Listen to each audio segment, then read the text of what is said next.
এবারই ঈদে মুক্তি পেয়েছে বাংলাদেশের অন্যতম আলোচিত ছবি দম।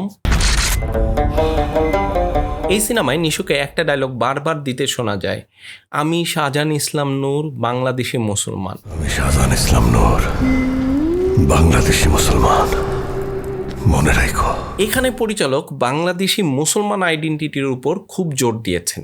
দেখুন, ধর্ম হিসাবে ইসলামে এক হলেও প্রতিটি দেশের স্থানীয় সংস্কৃতির সাথে যখন সে মিলে তখন একটা নতুন আইডেন্টিটি তৈরি হয়। ইসলাম যখন হাজার বছরের বাংলা সংস্কৃতির সাথে মিশেছে তখন তা একটা অনন্য রূপ নিয়েছে।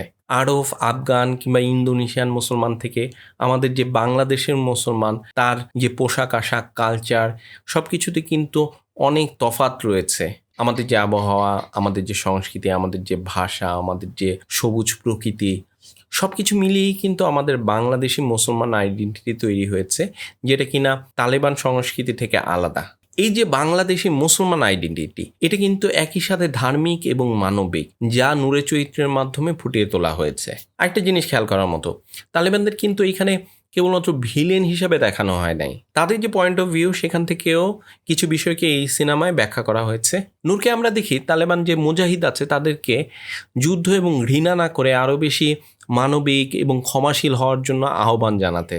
কিন্তু আবার দেখা যায় আমেরিকান যে বিমান বাহিনী আছে সেটা ঈদের দিনে তালেবানদের উপর হামলা করছে। এইসব ঘটনাগুলো আবার তালেবানদের আমেরিকান যে আগ্রাসন আছে সেটার বিরুদ্ধে লড়াই করাকে জাস্টিফাই করে। মনে রাখতে হবে যে তালেবানরা তাদের দেশের স্বাধীনতা রক্ষার জন্য আগ্রাসী বিদেশি শক্তির বিরুদ্ধে লড়াই করছে।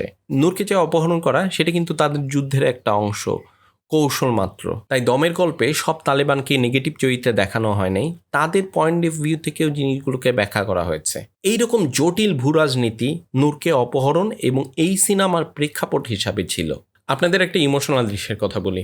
একটা দৃশ্যে দেখা যায় যে নূর একদম মৃত্যুর দোরগোড়ায়, সবকিছু শেষ বলে মনে হচ্ছে। শেষ মুহূর্তে সে একদম চিৎকার করে দোয়া ইউনুস পড়তে থাকে। চরম বিপদের মধ্যেও ঈমান না হারিয়ে আল্লাহর উপর যে বিশ্বাস, সেটাকে আমার এই সিনেমার সবচেয়ে শক্তিশালী মুহূর্ত মনে হয়েছে।